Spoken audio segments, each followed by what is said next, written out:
السلام علیکم ورحمۃ اللہ وبرکاتہ۔ ان الحمد للہ نحمده ونستعینه ونستغفره ونعوذ باللہ من شرور انفسنا ومن سیئات اعمالنا،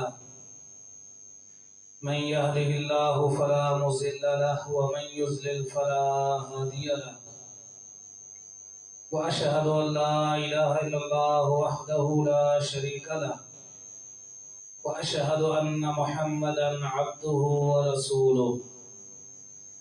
أما بعد فإن خير الحديث كتاب الله، وخير الهدي هدي محمد صلى الله تعالى عليه وسلم، وشر الأمور محدثاتها وكل محدثة بدعة وكل بدعة ضلالة وكل ضلالة في النار. أعوذ بالله السميع العليم من الشيطان الرجيم، من همزه ونفخه ونفسه. بسم الله الرحمن الرحيم.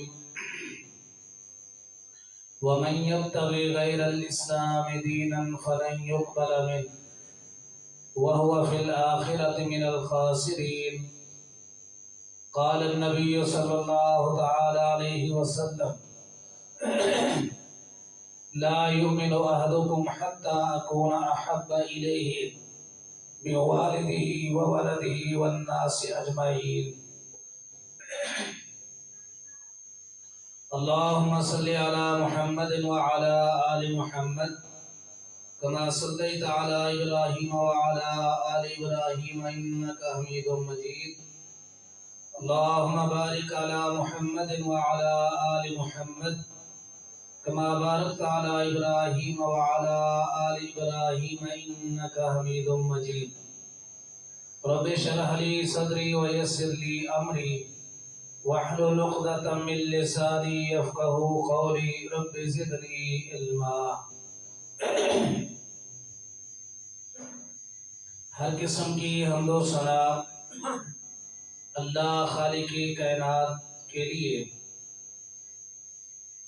انگنت لاتعداد درود و سلام آقا دو جہاں محمد مصطفیٰ صلی اللہ تعالی علیہ وسلم کی ذات گرامی پر۔ محترم سامعین کرام، ایک بنیادی عقیدہ ہے، اس عقیدے کا نام ہے الولاء والبراء، جس کا معنی اور مطلب یہ ہے اللہ کے حکم پر چلتے ہوئے، اس کے کہنے پر جس کے ساتھ اللہ نے محبت کرنے کا، تعلق رکھنے کا حکم دیا، اس کے ساتھ محبت کرنا اور اس کے ساتھ اپنے تعلق کو جوڑنا۔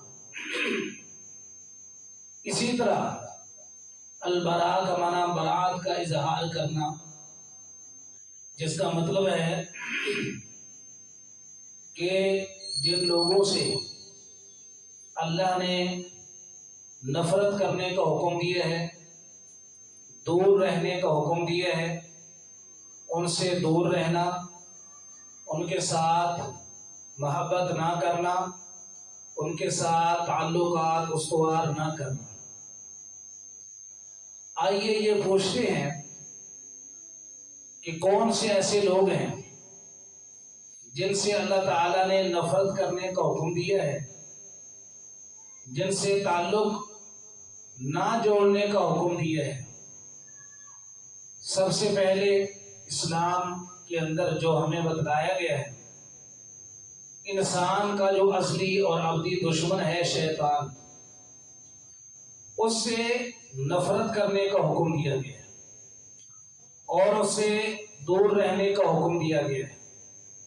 قرآن پاک میں اللہ تعالیٰ نے جگہ جگہ پر یہ بات مسلمانوں کو بتلائی اور سمجھائی ہے کہ شیطان تمہارے باپ کا دشمن اور تمہارا ازلی دشمن ہے۔ وہ نہیں چاہتا کہ تم کسی بھی بہانے سے رب کی رحمت کے مستحق ٹھہرو یا اللہ تعالیٰ کی جنت میں داخل ہو جاؤ۔ جب اللہ تعالیٰ نے اس کو اس کائنات کے نظام کی ابتدا میں ہی اپنی رحمت سے دھتکار دیا اور وہ شیطان لعین قرار پایا، مردود قرار پایا، تو اللہ تعالیٰ نے اس کو اس دنیا میں بھیج دیا، اپنی رحمت سے دور کر دیا، ذلیل و رسوا ہو گیا۔ تو اس نے ایک چیلنج دیا تھا اس وقت، اس چیلنج کو اللہ تعالیٰ نے قرآن پاک میں بھی بیان کیا ہے۔ اس نے کہا کہ میں دنیا میں تیرے بندوں کے آگے پیچھے دائیں بائیں آؤں گا اور انہیں گمراہ کرنے کی کوشش کروں گا، اور کوشش کروں گا کہ ان میں سے کوئی بھی جنت میں نہ جا سکے، الا عبادک المخلصین، ہاں سوائے تیرے ان مخلص بندوں کے جو خالصتاً تیرے ہوں گے، وہ کسی بھی انداز میں میرے کہنے میں نہیں آئیں گے، میرا حکم نہیں مانیں گے۔ تو یہ ایک واضح سی بات ہے کہ شیطان انسان کا واضح دشمن ہے، کھلا دشمن ہے۔ اس سے اللہ تعالیٰ نے مسلمان کو بالخصوص بچنے کا حکم دیا ہے، اور اس سے بچاؤ کی شریعت نے، اسلام نے کئی ساری تدبیریں بھی ہمیں بتلائی ہیں، کئی سارے ایسے اعمال اور اسباب بھی ہمیں بتلائے ہیں کہ کثرت کے ساتھ اعوذ باللہ من الشیطان الرجیم کا ورد کرتے رہنے سے انسان شیطان کے شر سے محفوظ ہو جاتا ہے۔ حتیٰ کہ فرمایا نماز کے اندر بھی کسی انسان کو اگر دنیاوی خیالات آتے ہیں تو وہ کیا کرے، اعوذ باللہ پڑھ کر اپنی بائیں طرف تھوڑا سا تھپکار دے۔ یہ شیطان کا وسوسہ ہے، اعوذ باللہ پڑھنے سے وہ دور ہو جائے گا۔ اسی طرح آیت الکرسی پڑھنے سے شیطان دور ہو جاتا ہے، آذان کہنے سے شیطان دور ہو جاتا ہے۔ جس گھر کے اندر سورۃ البقرہ کی تلاوت کی جائے وہاں سے شیاطین نکل جاتے ہیں، بھاگ جاتے ہیں، دور ہو جاتے ہیں۔ انسان طہارت اور صفائی کا اہتمام کرتا رہے تو شیطان انسان سے دور ہو جاتا ہے۔ اسی طرح انسانوں میں سے وہ انسان جنہوں نے اسلام کو قبول نہیں کیا، غیر مسلم لوگ ہیں، اسلام کے خلاف وہ اکٹھے ہیں، اسلام کے خلاف وہ سازشیں کرتے رہتے ہیں، اسلام کے خلاف وہ مختلف اوقات میں پروپیگنڈے کھیلتے رہتے ہیں، تو اہل اسلام کو اللہ تعالیٰ نے یہود و نصارہ اور غیر مسلم اقوام کے ساتھ کیا رویہ رکھنا چاہیے، اس حوالے سے جو دو ٹوک بات ارشاد فرمائی ہے وہ یہ ہے کہ تمہارا ان کے ساتھ یارانہ نہ ہو، تمہاری ان کے ساتھ محبتیں نہ ہوں۔ وہ جب اللہ کے دشمن ہیں، اللہ کے رسول کے دشمن ہیں، اسلام کے دشمن ہیں، تو وہ مسلمانوں کے کیسے دوست ہو سکتے ہیں؟ تو اسلام قبول کرنے والا شخص مسلمان، اس کو اللہ تعالیٰ کی طرف سے یہ تعلیم ہے، اس کو یہ سبق اور درس دیا گیا ہے کہ وہ اللہ کے حکم کی پیروی کرتے ہوئے ہر ایسے شخص سے بھی دشمنی رکھے، مخالفت رکھے، اپنے دل کے اندر اس کے بارے میں بغض رکھے جس سے اللہ تعالیٰ نے نفرت کرنے کا حکم دیا ہے۔ بلکہ میں آپ کو ایک حدیث سناتا ہوں، رسول اللہ صلی اللہ علیہ وسلم نے ارشاد فرمایا، من احب للہ وابغض للہ، کہ جو شخص کسی سے محبت کرتا ہے اللہ کے لیے، کیا مطلب؟ کہ جس کے ساتھ اللہ نے محبت کرنے کا حکم دیا وہ اس سے محبت کرتا ہے، وابغض للہ، اور کسی سے بغض رکھتا ہے، تو کس لیے رکھتا ہے؟ اپنی ذاتیات کی وجہ سے نہیں، اپنے نجی معاملات کی وجہ سے نہیں، بلکہ اللہ کا حکم یہ ہے کہ فلاں سے بغض رکھنا ہے۔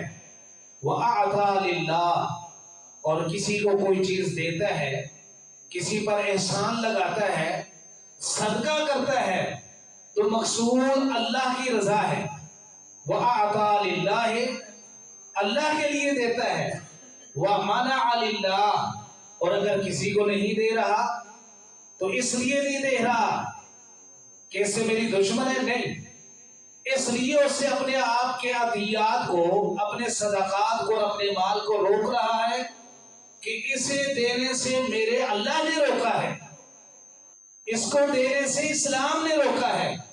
فرمایا جس بندے کے اندر یہ 4 صفات آ جائیں، من احب للہ کہ اللہ کے لیے محبت کرتا ہے، وابغض للہ کسی سے بغض رکھتا ہے اللہ کے لیے، واعطى للہ اللہ کے لیے کسی کو دیتا ہے، ومنع للہ اور کسی سے کوئی چیز روکتا ہے تو اللہ کے لیے روکتا ہے، فقد استکمل الایمان اس بندے نے اپنے ایمان کو مکمل کر دیا۔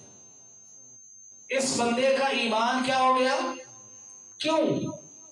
اس لیے کہ دیکھیں کسی سے محبت کرنے میں اس کے اپنے معاملات اس کو ترجیح نہیں دی، اس نے کسی سے نفرت کرنے میں اپنی ذات کو سامنے نہیں رکھا، اپنے دنیاوی مفاد کو سامنے نہیں رکھا، اپنے خاندان اور برادری کے مفادات کو سامنے نہیں رکھا، محض اللہ کی رضا کے لیے وہ کسی سے نفرت کرتا ہے، کسی سے نفرت کرتا ہے۔ رسول اللہ صلی اللہ علیہ وسلم کے سامنے نا ایک علاقے کے غیر مسلم 2 سفیر آئے، داڑھی ان کی بالکل مونڈی ہوئی ہے اور مونچھیں ان کی بڑھی ہوئی ہے۔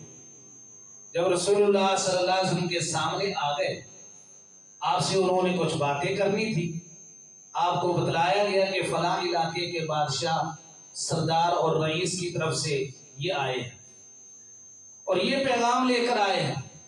پیارے پیغمبر صلی اللہ علیہ وسلم کے سامنے جیسے ہی وہ یہ چہرہ لے کر حاضر ہوئے کہ ان کی داڑھی مونڈی ہوئی ہے اور مونچھوں کے بال بڑھے ہوئے ہیں، تو آپ علیہ السلام نے ان سے اپنے چہرے کو پھیر دیا، گویا کہ آپ علیہ السلام نے ایسے چہرے سے نفرت کا اظہار کیا۔ پھر آپ نے ارشاد فرمایا کہ من امرکم بہذا یہ جو تم نے اپنی حجامت کا طریقہ اپنایا ہوا ہے اس کا تمہیں کس نے حکم دیا ہے؟ انہوں نے کہا کہ امرنا ربنا، وہ کافر تھے تو انہوں نے کہا کہ ہمارے سردار، وہ سردار کو رب کا درجہ دیتے تھے کہ ہمارے رب نے، ہمارے سردار نے، ہمارے بادشاہ نے ہمیں یہ حکم دیا ہے۔ اللہ کے رسول صلی اللہ علیہ وسلم نے ارشاد فرمایا لیکن میرے رب نے تو مجھے حکم دیا ہے کہ داڑھی کو معاف کرنا ہے اور مونچھوں کو کٹانا ہے۔ اللہ کے رسول صلی اللہ علیہ وسلم نے جس چہرے کو دیکھ کر نفرت کا اظہار کیا تو ہمیں بھی اس چہرے سے کیا ہونا چاہیے؟ متنفر ہونا چاہیے۔ اگر میں عملی کوتاہی کے اندر مبتلا ہوں تو پھر اللہ کے رسول صلی اللہ علیہ وسلم کے اس عمل کو مد نظر رکھوں نا کہ اللہ کے نبی نے جب ایسے چہرے کو پسند نہیں کیا، جب دنیا میں پسند نہیں کیا تو آخرت میں کیسے کریں گے؟ تو لا محالہ مجھے اپنے چہرے کی اصلاح کرنی چاہیے۔ اسی طرح ایک صحابی ہیں حضرت حذیفہ رضی اللہ تعالی عنہ، دیار غیر کے اندر ہیں، کافر بادشاہ نے ان کی اپنے دربار میں دعوت کی، دسترخوان لگا، کھانے پہ حاضر ہیں تو کھانا کھاتے ہوئے لقمہ ان کے ہاتھ سے نیچے گر گیا۔ اب انہوں نے پیارے پیغمبر صلی اللہ علیہ وسلم کا ارشاد گرامی ہے، آپ کی سنت اور آپ کی تعلیم امت مسلمہ کے لیے کیا ہے؟ اذا سقطت لقمۃ احدکم فلا یدعها للشیطان، فرمایا کہ جب تم میں سے کھانا کھاتے ہوئے کسی بھی مسلمان کا لقمہ ہاتھ سے گر جائے اور نیچے صاف جگہ ہے، کوئی گندگی کوئی مٹی اس کو نہیں لگی، تو اس کو اٹھا کر وہ کھا لے، اس کو شیطان کے لیے نہ چھوڑے، اس لیے کہ آپ کو نہیں پتا کہ کھانے کے کون سے ذرے کے اندر اللہ نے برکت رکھی ہے۔ اس لیے تو برتن کو جس میں آپ کھانا کھا رہے ہیں، اللہ کے نبی نے فرمایا کہ اچھی طرح اس کی صفائی کرو، حتیٰ کہ کھانا کھا چکنے کے بعد فرمایا کہ اپنی انگلیوں کو بھی صاف کر لو، چاٹ لو۔ کیوں؟ تمہیں نہیں معلوم کہ جو ذرات برتن میں بچ گئے ہیں شاید انہی کے اندر برکت ہو۔ جو کھانے کے ذرات تمہاری انگلی اور ہاتھ کے ساتھ لگ گئے ہیں ہو سکتا ہے کہ اس کے اندر برکت ہو، اور جو لقمہ تمہارے ہاتھ سے نیچے گر گیا ہے ممکن ہے کہ اللہ نے اسی میں برکت رکھی ہو۔ تو فرمایا کہ اس کو اٹھاؤ اور اس کو استعمال کر لو، اس کو شیطان کے لیے مت چھوڑو۔ لقمہ گرا، یہ اٹھانے لگے نا تو ان کے ساتھ ایک دوسرے مسلمان صحابی اور ساتھی تھے، وہ کہنے لگے ذرا خیال کریں، آپ شاہی دربار میں بیٹھے، کافر بادشاہ سامنے بیٹھا کھانا کھا رہا ہے، وہ دیکھ رہا ہے، تو یہ لقمہ اگر نیچے گر گیا ہے اور آپ اس کو اٹھانے لگے ہیں تو اس کی نظر پڑ گئی یا اس کے وزیروں اور کرندوں میں سے کسی نے اس کو بتا دیا تو وہ تو یہ تصور کرے گا نا کہ یہ مسلمان اتنے ہلکے ہوتے ہیں، اتنے حریص ہوتے ہیں کہ کھانے کا ایک لقمہ نیچے گر گیا ہے اس کو بھی نہیں چھوڑنے والے ہیں۔ ہم مسلمان ہو کر سارا کچھ یہی کرتے ہیں، دعوتی ولیمہ پہ جاتے ہیں، ہوٹل پہ کھانا کھاتے ہیں، گھروں میں کھانا کھاتے ہیں، بوتل پیتے ہوئے کئی لوگوں کو مسلمانوں کو دیکھتے ہیں کہ جناب والا تیسرا حصہ بوتل چھوڑ دیں گے۔ یہ کیا ہے جی؟ یہ ان کے مالدار ہونے کی، دولت مند اور غنی ہونے کی علامت ہے۔ میرے نبی صلی اللہ علیہ وسلم کی تعلیم کیا ہے؟ تو اس صحابی رسول کو جب ساتھ والے ساتھی نے یہ مشورہ دیا نا کہ آپ یہ لقمہ جو گر گیا نا اس کو نہ اٹھائیں، تو انہوں نے پتہ کیا فرمایا کہ اترک سنت نبی وفی روایت سنت حبیبی لہؤلاء الحمقاء۔ او بھائی، میں اپنے حبیب جناب محمد رسول اللہ صلی اللہ علیہ وسلم کی سنت اور ان کے طریقے کو ان پاگلوں کی وجہ سے چھوڑ دوں؟ یہ نہیں ہو سکتا۔ یہ مسلمان کا معیار ہونا چاہیے ایک ایمان کا، کہ وہ پبلک کے سامنے ہے تب بھی، گھر میں ہے تب بھی، خلوت میں ہے تب بھی، جلوت میں ہے تب بھی، اس کے 5 فٹ کی باڈی پر بھی، اور جس فیملی کا وہ نگران ہے، حاکم ہے، اس کے اوپر بھی، اور جس 4 دیواری کے اندر وہ رہتا ہے اس کے اوپر بھی اسلام کا اثر نظر آنا چاہیے۔ پھر فرمایا کہ وَلَا تَخَفْ فِي اللَّهِ لَوْمَةَ لَائِمٍ۔ بعض اوقات نا پبلک میں اسلام کے کسی بھی حکم اور عمل کو اختیار کرتے ہوئے انسان کے دل میں یہ خیال آ جاتا ہے کہ یار لوگ نا ملامت کریں گے، لوگ آر دلائیں گے، لوگ گلے کریں گے، شکوہ کریں گے۔ تو رسول اللہ صلی اللہ علیہ وسلم صحابہ کو جب اسلام بتلاتے تھے نا تو ساتھ یہ بھی بتلاتے تھے کہ جب اسلام کا آپ کو کوئی حکم مل گیا اور آپ سمجھتے ہیں کہ اگر میں نے اس پر عمل کیا تو لوگ ملامت کریں گے، طعن کریں گے، فرمایا کہ اسلام پر عمل کرتے ہوئے لا تخف فی اللہ لومۃ لائم، ملامت کرنے والے کی ملامت کا ڈر دل میں پیدا نہیں ہونے دینا۔ کیوں؟ اس لیے کہ آپ نے عمل کرنا ہے کس کی رضا کے لیے؟ اللہ کو راضی کرنے کے لیے۔ اگر لوگوں کی ملامت کا ڈر دل کے اندر پیدا ہو گیا اور اس وجہ سے اسلام کے اس عمل کو چھوڑ دیا تو کیا یہی ملامت کرنے والے قیامت کے دن بچائیں گے؟ کیا یہ دفاع کرنے کی پوزیشن میں ہوں گے؟ من ذا الذی یشفع عنده۔ اللہ تو قرآن میں یہ کہتا ہے کہ کس کی جرأت ہوگی روز محشر اللہ کے سامنے سفارش کرنے کی؟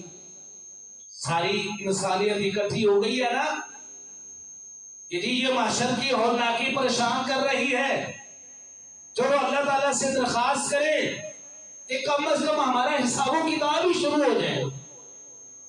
اب یہ درخواست کرنے کے لیے کون آگے بڑھے؟